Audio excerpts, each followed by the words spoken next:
Minimalism is buying for less. This includes less financial burdens, such as debt and unnecessary costs. But is it really as easy as just getting rid of your stuff? We discuss. Minimalism is a heavy word these days. Ironically, to consider it means everything about buying with less money. Documentaries, podcasts, and books tell you how minimalism can change your life better. Everything has been made and written. It gives you more time to be free from debt and for personal relationships. For many minimalists, philosophy is to eliminate excesses and live life on the basis of experience rather than worldly possessions. You can probably see how having less can make your life financially free. Although it may seem like a millennium trend to most people, minimalism can be of great help to your life when implemented for the right reasons. Should I be a minimalist? What are the benefits of being a minimalist? The following benefits of minimalism come from blogs that educate people about minimalism. The blogs include Minimalist, Becoming Minimalist, and Minimalist Miss Minimalist. They all say being a minimalist can help you. What are the advantages of minimalism? 1. Free from money worries. 2. Get rid of junk that doesn't add value to your life. 3. Spend more money on experience than on things. 4. You can be happier and less stress. And there are even more benefits. Now let's talk more deeply about why we should be minimalist. We will also talk about very practical issues related to minimalist philosophy. To be honest, I don't need all your stuff. So clean it up. Almost everyone owns something they really don't need. Minimalism eliminates things to an extreme degree, but a few of the main items to sell can make some more cash. Minimalist Joshua Fields Milburn and Ryan Nicodemus are documentaries, podcasts, and through a recent national tour, minimalism helped to grow.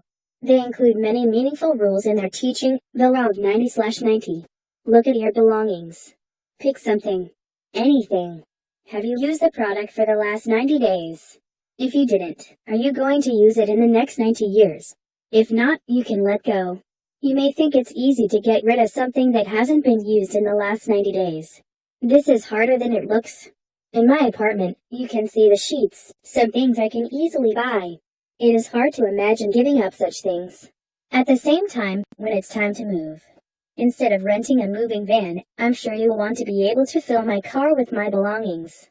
If you are more willing than most people and can break up with most possessions, maybe you can sell them and scrape up extra cash. Maybe you don't need a big apartment house. You can buy it in a smaller place if you have fewer things. That could be a huge cost-cutting factor. A studio apartment is cheaper than an apartment with 1 or 2 rooms. And if you're really interested in living as a minimalist, if you don't want to rent, the small housing market is booming. Small places also cost less in public facilities. Heating a large apartment in winter can pay an extra $100 a month. The same goes for summer air conditioning. Small expenditures make it easier to budget. One of the reasons why budgeting is so difficult these days is that there are so many extra budget proposals that other generations do not need to think about. The internet didn't exist when my parents were our age. This also takes into account costs such as iPhone rentals.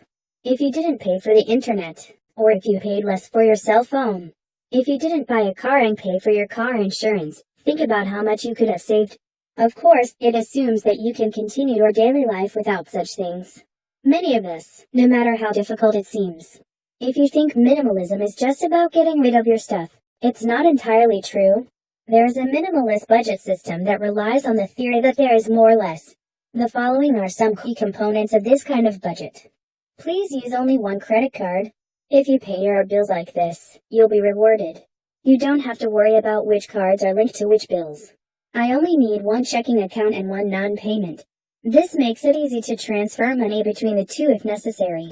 They will also not have to deal with cumbersome fees, and if they have only one account, they will reduce the hacker's potential.